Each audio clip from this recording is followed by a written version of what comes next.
I remember, at home, a young lad growing up on the farm at home, where, everybody would have pigs, and, you kill the pig. The prime mussels like the pork steak and the black pudding, they were all made up and given out fresh to the neighbours that evening, whereas the bacon was salted, hand salted, and put into a stand and covered in salt and just covered and left there to cure.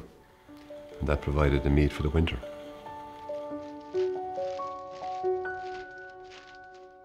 Well, the history of Brady's family goes back to the 70s. Ozzie and Mary Brady developed their own recipe as a way of curing the pork and converting it into ham.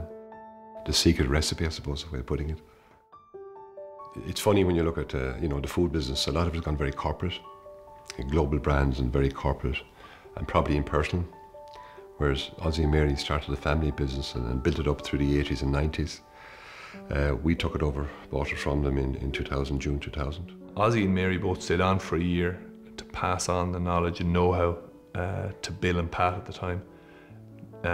Mary particularly with Pat in terms of how to make the product and the uniqueness of, let's say, the curing process. And Ozzie then worked with Bill and introduced him to all the customers. We buy in 100% Bord Bia approved Irish legs. We purchase all the legs for 4 main processors. From the time a quality assured pork leg arrives at our door, it can take up to 5 days to go through our process from start to finish. When the legs arrive in, we go through a very detailed inspection.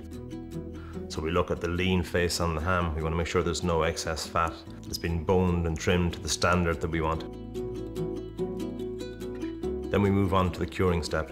This is where we use the traditional Brady's cure to get that flavour through into our ham. Well, the tradition goes way, way back. I mean, it was the old traditional way of curing fresh meat, preserving it, so that, the farmers of the household had some meat to eat over the wintertime. Timahoe here is based on the esker of the Bog of Allen, which is a natural filtration process, and we have our own wells on site. You also have that peaty flavour coming through in the water, which does impact on the finished product. For curing on the bone, you're getting the flavouring packed through from that. From the cover brine, you have the culture and the flavour profile coming through there. When you're talking about real ham and traditional ham, time is one of the key elements within it. So it stays for 3 days in the cover brine. It's the old traditional way people used to cure hams. Post-curing, the boners take them and debone them. These guys have developed a specific skill set and knowledge over the years and culinary craft of know-how in there. They're prepared then for cooking onto a tray and into a steam cooker. We slowly cook it, so it's steam cooked for 10-11 hours with the rind on, which keeps the succulence of the product in there and the flavours in there. So once the product is cooked, we then remove it, chill it for about 12 hours, and then let it set for another 24. So this allows the product mature to ensure we're getting that flavour profile through that is Brady Family ham. Every ham is one individual leg of a pig. There's not 5 or 6 different pigs in a different ham. There's just one leg of one pig. When we remove the ham from the chills after it's gone through the maturing phase, we then de-rind and de-fat and trim the product. We put on the Brady Family glaze, which is the clove, mustard, brown sugar. Put it into a roasting oven where we roast for an hour and a half again, so it's a long, slow roast, but this helps get the flavour down through from the ingredients into the ham, so you're getting the clove, mustard, brown sugar, which complements the finished ham.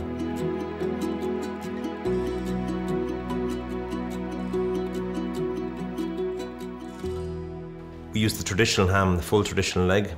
We use that for the deli counter. We take off the top side muscle and just use that specifically for the carved range. And the other 2 muscles, the knuckle and the silver side, we use that in our ingredients, which is the torn and the diced range. I think when they look at the end product and we look at the amount of families who are buying it now versus the amount who were buying it 2 or 3 years ago, it's doubled. And I think that's because they genuinely believe the product that they're getting is real ham. And they're the ones we want to be judged by. When we go into supermarket at the moment to do tastings, and you get people in my age group coming up who, you know, were used to, they were brought up in the 50s and 60s. And two things they will say to you when they taste, they said, God, that's real ham. And the second thing they'll say to you, it reminds me of the ham that Mother used to cook at Christmas time. And it's to carry on that tradition and to keep those memories there, you know, giving people access to the old quality food without it being contaminated with X, Y, and Z.